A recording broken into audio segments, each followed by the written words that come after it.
நீதிபதிகளை அச்சுறுத்தும் இயக்கம் திமுக அல்ல, நீதித்துறையை திமுகவுக்கு எதிராக தூண்டிவிடுவது பாஜகவும் அதை சார்ந்தவர்களும் செய்யும் சதி என இயற்கை வளங்கள் துறை அமைச்சர் ரகுபதி தெரிவித்துள்ளார். புதுக்கோட்டையில் மகளிர் உரிமை தொகை வழங்கும் திட்டத்தை தொடங்கி வைத்த பின்னர் செய்தியாளர்களிடம் பேசிய அவர், தமிழகத்தில் 77 லட்சம் வாக்காளர்கள் நீக்கப்பட்டதாக கூறப்படுவது உண்மையான வாக்காளர்கள் அல்ல, இறந்தவர்கள் மற்றும் இரட்டை வாக்காளர்களே நீக்கப்பட்டுள்ளனர் என்றார். உண்மையான வாக்காளர்கள் திமுகவிற்கே வாக்களிப்பார்கள் என்றும் திமுக கூட்டணி 200 என்ற இலக்கை நிச்சயம் பெறும் என்றும் தெரிவித்தார். திருப்பரங்குன்றம் விவகாரத்தில் ஆதாரமின்றி பேசக்கூடாது என்றும் நீதித்துறையை அரசியலுக்குள் இழுக்கும் முயற்சிகள் கண்டிக்கத்தக்கவை என்றும் கூறினார். தேர்தல் நேரத்தில் ஒன்றிய அரசு எதையும் செய்யலாம், அதை எதிர்கொள்ள திமுக தயாராக இருப்பதாகவும் அவர் தெரிவித்தார்.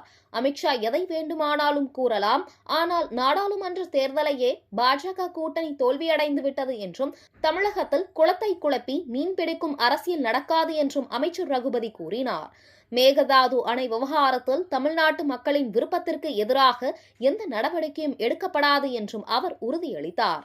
எங்களை பொறுத்தவரைக்கும் எங்க கூட்டணி இன்றைய தேதியில 2026 தேர்தலுக்கு சரியாக இருக்கிறது. எங்க கூட்டணியிலிருந்து ஒரு செங்கலை கூட உருவ முடியாது. வாயில வெண்ணெய தேனை தடவிக்கிட்டு பேசினா என்ன எல்லாரும் ஏமாந்துருவாங்களா?